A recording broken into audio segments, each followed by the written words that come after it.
Students, name reaction की series में आज हम डिस्कस करने जा रहे हैं फेमस रिएक्शन है राइमर-टिमान फॉर्माइलेशन। चाहे बोर्ड के लिहाज से देखो, चाहे नीट जेईई के हिसाब से देखो, ये रिएक्शन अपने आप में इम्पॉर्टेंट है और यहाँ से क्वेश्चन ज़रूर पूछा जाता है। एक बार देख लेते हैं क्या क्या काम आता है रिएक्शन के अंदर। हम बात करें अगर स्टार्टिंग मटेरियल रिएक्टेंट की, तो फिनॉल होता है इसका स्टार्टिंग मटेरियल। रिएजेंट वही सेम हाफमान कार्बिलमीन वाले, chloroform plus strong base CHCl3 KOH में से कुछ भी आप काम में ले सकते हो। प्रोडक्ट की बात की जाए तो यहाँ प्रोडक्ट बनता है आपके पास सैलिसिलिक एल्डिहाइड। एक जनरल रिएक्शन पे अगर नज़र डालें तो हमने फिनॉल की रिएक्शन कराई CHCl3 KOH और हमें प्रोडक्ट मिल गया हमारा सैलिसिलिक एल्डिहाइड। ये सैलिसिलिक एल्डिहाइड का फॉर्मूला है। अब फॉर्माइलेशन क्यों नाम हुआ इसका? क्योंकि जब भी हमारे किसी मॉलिक्यूल में रिएक्टेंट से प्रोडक्ट बनने के दौरान अगर CHO ग्रुप, जिसे फॉर्मिल ग्रुप भी बोला जाता है, उसका एडिशन हो तो हम बोलते हैं रिएक्शन को फॉर्माइलेशन रिएक्शन। आई बात समझ में? बात करते हैं अब इसकी मैकेनिज्म का। पहला स्टेप सेम है जो कि हमने हाफमान कार्बिलमीन के अंदर भी लिखा था। क्या था इसका पहला स्टेप? सबसे पहले क्लोरोफॉर्म की रिएक्शन कराई जाती है स्ट्रॉन्ग बेस के साथ और वाटर का मॉलिक्यूल बाहर निकल जाता है, आपको मिलता है CCl3-। इस CCl3- से एक Cl- बाहर निकलता है। ये Cl- यहाँ से जो KOH निकला था उस पोटेशियम के साथ KCl की फॉर्मेशन कर लेता है और यहाँ पर हमें मिल जाता है CCl2 लॉन पेयर, हमारा इंटरमीडिएट डाइक्लोरोकार्बेन। यही का ये सेम इंटरमीडिएट मिला था हाफमान कार्बिलमीन के अंदर। आई बात समझ में?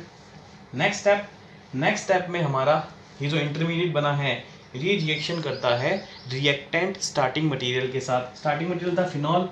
फिनॉल अपने फिनॉक्साइड आयन के थ्रू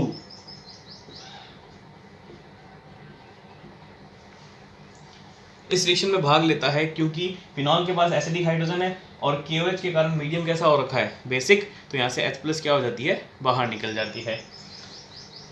ये रिएक्शन करेगा हमारे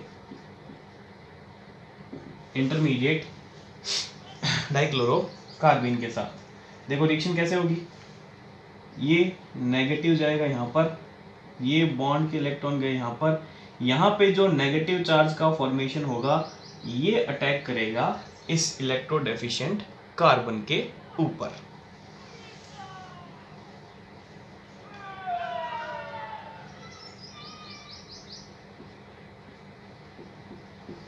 आपको मिल गया Cl सही है। चूंकि ये हमारे पास एक तरह का एरोमेटिक कंपाउंड था तो यहाँ हमें वापस एरोमेटिक कैरेक्टर लाने पड़ेंगे। तो देखो कैसे एरोमेटिक कैरेक्टर आएंगे। ये यहाँ से H+ बाहर निकलेगा बॉन्ड के इलेक्ट्रॉन इसको डोनेट करके। जैसे ये बॉन्ड के इलेक्ट्रॉन डोनेट करेगा इस कार्बन पे इलेक्ट्रॉन आगे ज़्यादा हो जाएंगे, ये इलेक्ट्रॉन आगे की तरफ ट्रांसफर कर देगा। चूंकि यहाँ से हाइड्रोजन H+ के फॉर्म में बाहर निकली है तो ये जाएगी इस कार्बन के ऊपर। तो देखो आपको यहाँ पे क्या मिल जाएगा? आपको यहाँ पे मिल जाएगा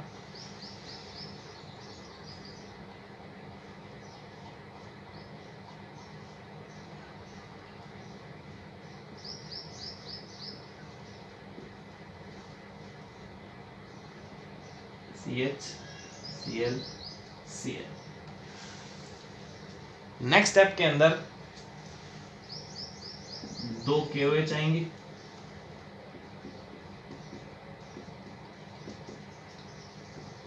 और यहाँ से ये 2 KCl बाहर निकल जाएंगे। तो 2 KOH के रिएक्शन करने के साथ साथ 2 KCl बाहर निकल जाएगा और आपको यहाँ पर मिलेगा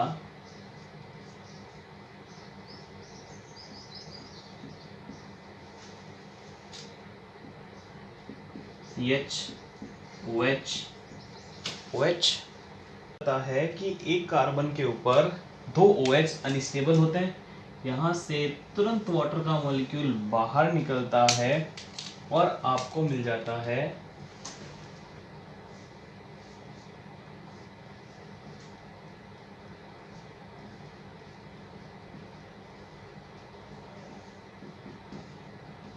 ये आपका प्रोडक्ट सैलिसिलिक एल्डिहाइड। तो इस तरह से राइमर-टिमान की मैकेनिज्म बताई जाती है। अब इस राइमर-टिमान के अंदर एक एबनॉर्मलिटी की कंडीशन आती है, बात करते हैं उस। आपके पास इस तरह का साइक्लोपेंटाडाइन होगा,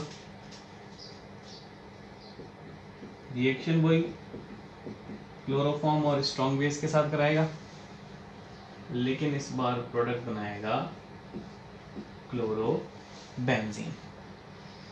कैसे, मैकेनिज्म से समझते हैं।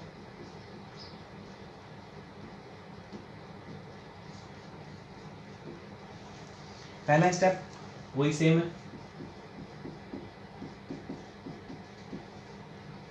वाटर का मॉलिक्यूल बाहर निकलेगा, आपको मिलेगा CCl3 माइनस। ये CCl3 माइनस से एक Cl माइनस और बाहर निकलेगा, आपको मिलेगा CCl2 लॉन पेयर डाइक्लोरोकार्बन।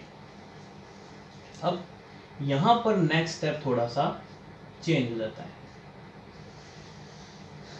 नॉर्मल राइमर-टिमान के अंदर इस स्टेप के अंदर फिनॉल की रिएक्शन कराई जाती है इंटरमीडिएट डाइक्लोरो के साथ और उसके बाद प्रोडक्ट बनाया जाता है। लेकिन यहाँ पर पहले एक और OH माइनस आता है, यहाँ से H2O बाहर निकलता है, H प्लस इसका और OH माइनस इसका, और इस तरह से आपके पास एक और स्पीशीज की फॉर्मेशन हो जाती है। अब इसकी फॉर्मेशन क्यों हुई? क्योंकि ये नॉन एरोमेटिक था, जैसे ही उसमें कन्वर्ट हुआ, किसमें कन्वर्ट हो गया? एरोमेटिक के अंदर, इसलिए ये वो स्पीशीज बनी है। आई बात समझ में? नेक्स्ट स्टेप, ये जो आपके एरोमेटिक कंपाउंड बना है, अब इसकी रिएक्शन कराई जाती है आपके डाइक्लोरोकार्बन के साथ। लेकिन यहाँ पर भी डाइक्लोरोकार्बन के साथ रिएक्शन करने का तरीका थोड़ा सा अलग है। चूंकि राइमर-टिमान से हटके होगा, इसलिए अपन इसका नाम क्या बोलते हैं? एबनॉर्मल राइमर-टिमान। देखो यहाँ पे क्या तरीका है, यही सबसे इंपॉर्टेंट स्टेप है। यहाँ पे ये नेगेटिव कॉन्जुगेशन शो करेगा, नेगेटिव वे है यहाँ पर। ये नेगेटिव चार्ज जैसे ही यहाँ पर जाएगा,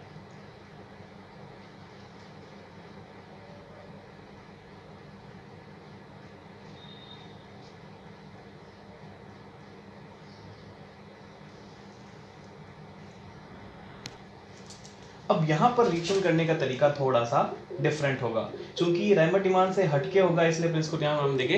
एबनॉर्मल राइमर-टिमान। देखो क्या होगा, राइमर-टिमान के अंदर ये बॉन्ड नेगेटिव चार्ज यहाँ आता था और नेगेटिव चार्ज अटैक करता था इस इलेक्ट्रोडेफिशिएंट कार्बन के ऊपर। लेकिन यहाँ पर ऐसा नहीं होगा। यहाँ पे क्या होगा, यहाँ पर ये कार्बीन इस एल्कीन के अंदर होगी इंसर्ट। स्टेप का नाम होता है insertion of carbene into alkene. इस एल्कीन के अंदर इस कार्बीन का इंसर्शन होगा और इस तरह से ये यहाँ पर साइक्लिक फॉर्म के अंदर जुड़ जाती है। इस स्टेप को बोला जाता है इंसर्शन ऑफ कार्बन। क्योंकि ये राइमर-टिमान से हटके इसे नाम पड़ गया एबनॉर्मल राइमर-टिमान। अब इंसर्शन होने के बाद ये नेगेटिव चार्ज जाएगा यहाँ पर। जैसे ये नेगेटिव चार्ज यहाँ जाएगा, ये बॉन्ड के इलेक्ट्रॉन शिफ्ट होंगे इस तरफ और यहाँ से एक chlorine Cl minus leaving group के फॉर्म में बाहर निकल जाएगा। और जैसे ही ये स्टेप होगा, देखो आपको क्या मिलेगा, 5 कार्बन तो इसके थे ही। जैसे ये बॉन्ड हटा, एक कार्बन और आ गया। इसका मतलब टोटल रिंग में अब कितने कार्बन आ जाएंगे? 6 कार्बन आ जाएंगे। 6 कार्बन बना लो। ये पाई बॉन्ड अपनी जगह, इसको अपनी जगह रहने दो। ये नेगेटिव पाई के अंदर कन्वर्ट हुआ है, एक बॉन्ड छोड़ के, तो एक बॉन्ड छोड़ के एक पाई बॉन्ड लगा दो। सही है। ये बॉन्ड जैसे ही हटा, ये कार्बन आ गया, तो यहाँ एक पाई बॉन्ड था जो कि ये रहा, इसके एक बॉन्ड छोड़ के ये बॉन्ड भी पाई बॉन्ड में कन्वर्ट हुआ है, तो एक बॉन्ड छोड़ के एक पाई बॉन्ड की फॉर्मेशन और यहाँ पे हो जाएगी आपके पास। और ये जो नया पाई बॉन्ड बना है इसके ही एक कार्बन के ऊपर क्या लगा है, क्लोरीन लगी हुई है, तो ये बन जाएगा आपके क्लोरोबेंजीन। चूंकि एक तरह का एरोमेटिक कंपाउंड है इसलिए इसकी फॉर्मेशन यहाँ पर हुई है, उसके लिए आपको एबनॉर्मल 2 स्टेप ध्यान में रखने पड़ेंगे, इसलिए इसका नाम क्या पड़ जाता है, एबनॉर्मल राइमर टिमान। आई बात सुन में। अब एक नोट और चलता है इसके अंदर,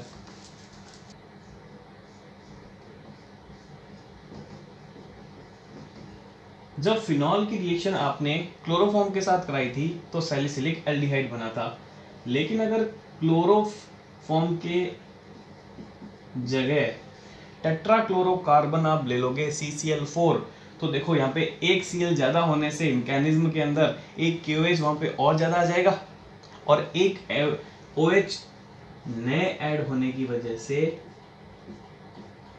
यहां पर आपको